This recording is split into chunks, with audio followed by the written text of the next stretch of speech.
I made a bunch on the videos here on the channel about how to get the most out of your Apple TV, going over some tips, tricks, optimized settings, and I wanted to revisit one of the prior videos about training IR commands for other devices into your Apple TV Siri remote. It's very easy to do in the menus, and I do actually use this in my own setup. I have an Anthem STR preamp set away in another room, and I use the volume controls via IR of the Apple TV remote to volume up, volume down, and occasionally mute, because I don't have an HDMI connection where I'm able to employ HDMI command and control, HDMI CEC, in order to be able to do that. However, the pro tip of this video is one of the challenging aspects of the whole IR learning remote control and the lack potentially of HDMI CEC with your Apple TV is there's no power control.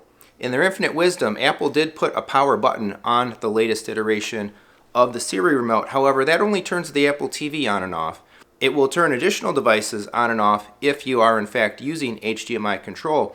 But if you're not, maybe all devices in your chain don't support it, maybe it just doesn't work reliably for the devices that you have, or perhaps you may be using an audio system via an optical connection which cannot transmit command and control data. That's the case for me, and it was the case in my parents' house recently as well. They have a Sony soundbar. Their Apple TV goes in to their television via HDMI, but then the television itself is connected to the soundbar via optical. And it's a pain using multiple remotes. It's a pain not having the ability to command and control everything in one shot. So it was recommended to me, and this works awesome, which is to repurpose the mute button actually as the power button.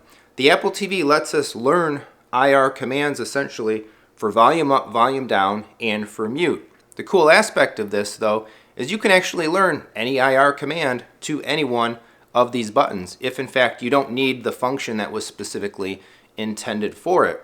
And in my parents' case, they don't really need to necessarily mute the soundbar. If they want to lower the sound, you can just turn the volume down, but they want a way to be able to turn it on and off every time with the same remote control. So if you have a similar setup, you're trying to control a receiver, you're trying to control something in that chain, in that audio video chain, you may just want to consider repurposing the mute button to another type of command. So I'm going to go ahead and demonstrate this right now, the fact that basically this just works. And what we're going to do is control the television power actually with that mute button after we do a new learning sequence into the settings of the remote control. So this is really a piece of cake to do. You just navigate to the settings app on your Apple TV. In my case, I have it down there in a folder.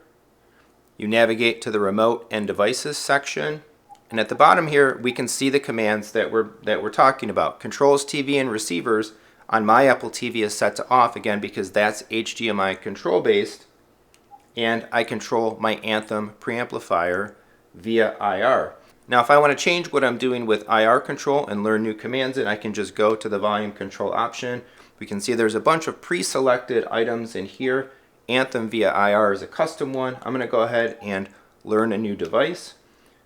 The Apple TV is going to tell me, hey, send the remote signal into the Apple TV itself. Keep in mind, you learn by sending the signal to the Apple TV unit, not to the Siri remote. And so what I can do here then is I'm actually going to learn commands from two different remotes into the Apple TV. So my Apple TV is behind the television there. I'm just going to learn the volume up. Basically point it at the Apple TV until the bar fills itself all the way in. That's volume up. Go ahead and get volume down. Now I'm going to switch remotes. And I'm going to learn the power button of the LG television remote to the Apple TV. You can give it a name, of course. You want to give it something more descriptive than what I'm doing here. Setup is now complete. Now I can enable the special setting, the customized setting, the commands directly by setting that option in there. So now if I go back and I actuate the mute button on my Apple TV remote, I can turn the TV off. One more click and we'll turn the TV back on, again, via the mute button on the Apple TV remote itself. So credit where credit's due, this actually was a tip suggested to me in the comments of one of my prior videos talking about the Apple TV and its command and control capabilities. So thank you to the folks making the recommendation and the dialogue in the comments there leading to that find. Again, it's really working perfect in my parents' setup. It might just be a useful tip, trick for you to employ with your Apple TV as well. If you want to see more Apple TV guidance, check out the prior videos on the channel. It's my favorite streaming device. We use it as the daily driver essentially in our living room and our dedicated home theater setup. If you have any questions, if there's something more that I can create around using the Apple TV, do sound off in the comments, let me know. Otherwise, hey, please do all that regular YouTube stuff. Like, subscribe, hit the bell, share the video.